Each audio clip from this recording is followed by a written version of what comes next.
Welcome to WEFM's 3 p.m. News. I am your presenter, Jessica Klein. First on the local scene. Small business owners from East St. George who received a prime grant will soon be able to practice their trade from the newly constructed marketplace in Glen after its official launch on September 25th, 2023.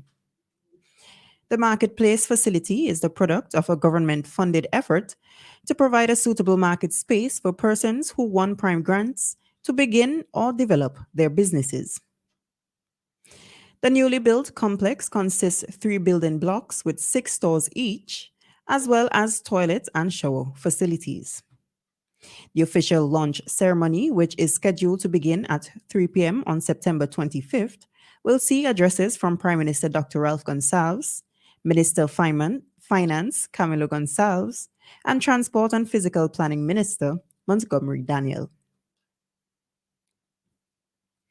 A Kingston resident was charged with trespassing into a woman's home while carrying a firearm and stealing over 1,000 worth of items has been granted bail.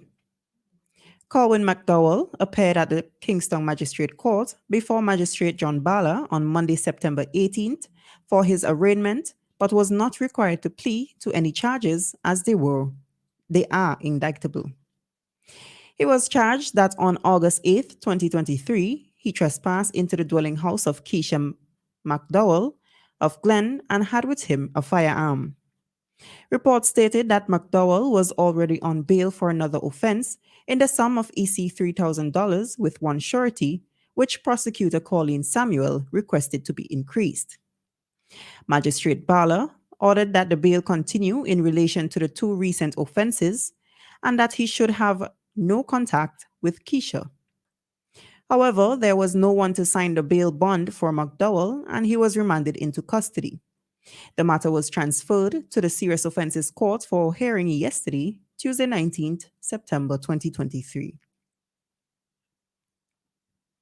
Still on the local scene, as village competition returns to St. Vincent and the Grenadines, community groups are preparing for a healthy competition and bragging rights for the title of the best village throughout the country. A release from the Agency for Public Information API states that the announcement was made on Monday, 18th September, by the Minister of Tourism and Culture, Carlos James, during a press conference. According to the release, community groups are readying themselves for an active 2023 Independence Month, as plans are already in place to host the return of the annual Best Village competition. Minister James, during the press conference, said, "We have to take more pride in our communities. We are encouraging community groups and stakeholders to get involved in the competition, and we are using this year to build up to our 45th anniversary of independence." Registration for the competition can be done through the Independence Committee at the CDC Corporation at Victoria Park. Judging in the competition for the Best Village competition starts on October 25th, 2023. On the regional scene, Barbados' Ministry of Education has implemented a new policy to help students and teachers feel more comfortable at school as the island continues to be affected by extreme hot and humid weather.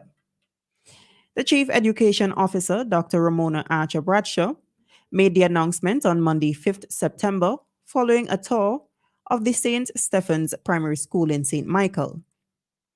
According to Archer Bradshaw, correspondence was sent to all public schools, informing them of the adjustments to the dress code and other changes.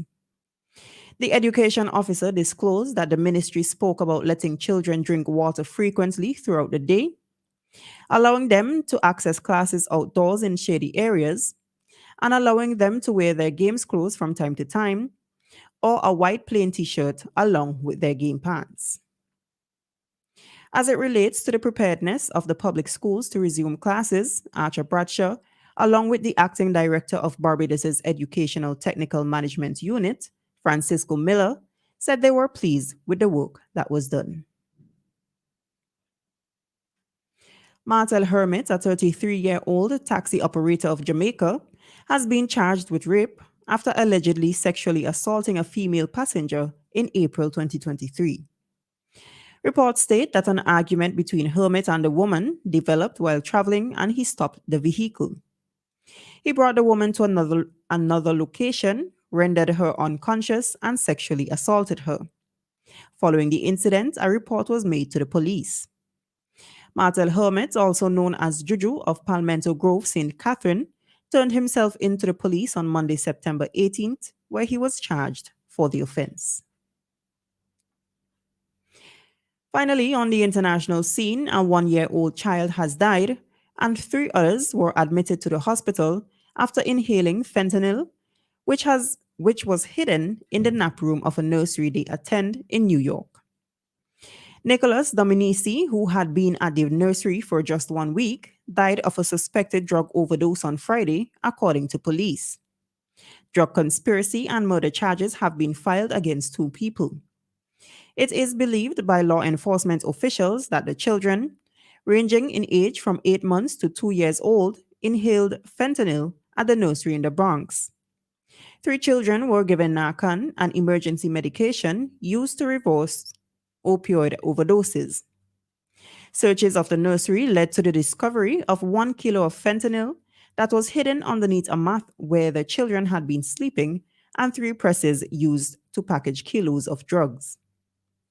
According to federal prosecutors, the owners of the Divino Nino nursery, Gray Mendez, and her tenant, Carlisto Brito, are facing federal charges of narcotics possession with intent to distribute resulting in death and conspiracy to distribute narcotics resulting in deaths.